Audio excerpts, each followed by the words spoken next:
Gaza पट्टी के अस्पताल पर बमबारी हुई है। देखिए, अस्पतालों में जो बमबारी हो रही है वो बहुत अहम है। ये सेंसिटिव इलाका है। यहाँ पर अल-कुद्स में बड़ा धमाका किया गया। अल-कुद्स अस्पताल में हमले का वीडियो भी सामने आया।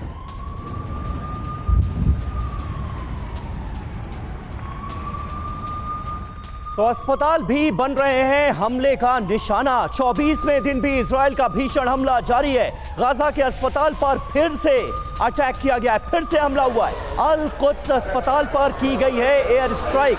अस्पताल खाली करने का निर्देश दिया गया है। अस्पताल हमले में कई मरीज भी घायल हुए हैं। अफरा तफरी मच गई है। आप अंदाजा लगा सकते हैं ऐसे वक्त में जब लगातार इजराइल की तरफ से एयर स्ट्राइक हो रही है, हजारों की संख्या में लोग घायल हो रहे हैं। ये अस्पताल कितने अहम हैं और इन अस्पतालों पर भी अब आईडीएफ हमला कर रही है।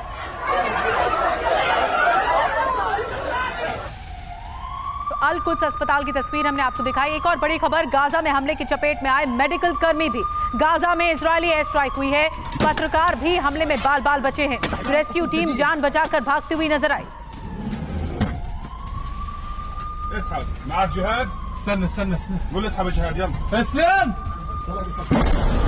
और अब तक गाजा में नागरिकों पर हमले के कई आरोप थे और अब रेस्क्यू टीम और पत्रकारों पर भी हमले हो रहे हैं। ऐसे में जो कुछ गंभीर सवाल उठते हैं, आइए उन पर एक बार फिर से गौर करते हैं कि इस युद्ध के शुरू होने के साथ साथ जो आक्रामक रुख आ गया है कि लोग बहुत ज्यादा सामना कर रहे हैं, लोगों की मौत हो रही है, तो इस पर कई गंभीर सवाल है। 5 गंभीर सवाल। पहला सवाल, क्या हमास के खात्मे के लिए किसी भी हद तक जाना एक मजबूरी बन गया है?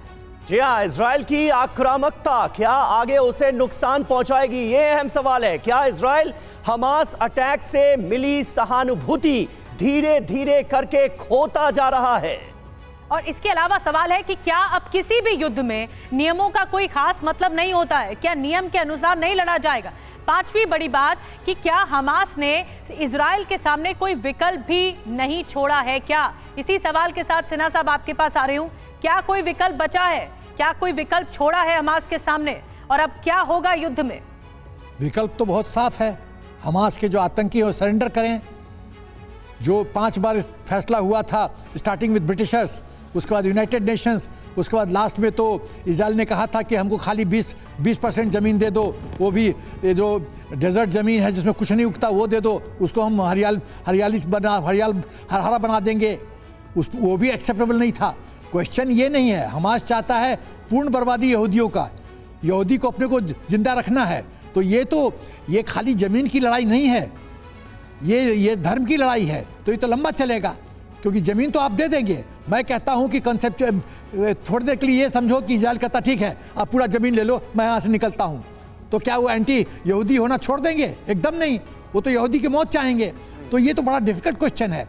मुझे समझ में नहीं आता है कि विश्व में सॉल्यूशन क्या है? सॉल्यूशन क्या है सिन्हा साहब? क्योंकि सॉल्यूशन की बात हो रही थी, गाजा को पूरी तरह से फ्लैट कर दिया जाए, इजराइल पूरे गाजा पर कब्जा कर ले, क्योंकि अब तो झंडे भी लहराए जा रहे हैं वहां पर। सॉल्यूशन सबीर ये है, जब तक लोग को ये नहीं भावना जागेगी लिव एंड लेट लिव, तुम भी रहो जियो, हमको भी जीने दो। बिल्कुल। और जीने के लिए जरूरत बहुत कम, ज्यादा नहीं है। भगवान श्री कृष्ण ने क्या मांगा था? ये भावना सिर्फ 5 गांव मांगा था, सिर्फ 5 गांव। माफ कीजिए, आपको रोक रही हूँ। क्या ये भावना इजराइल में है? ये बड़ा सवाल है।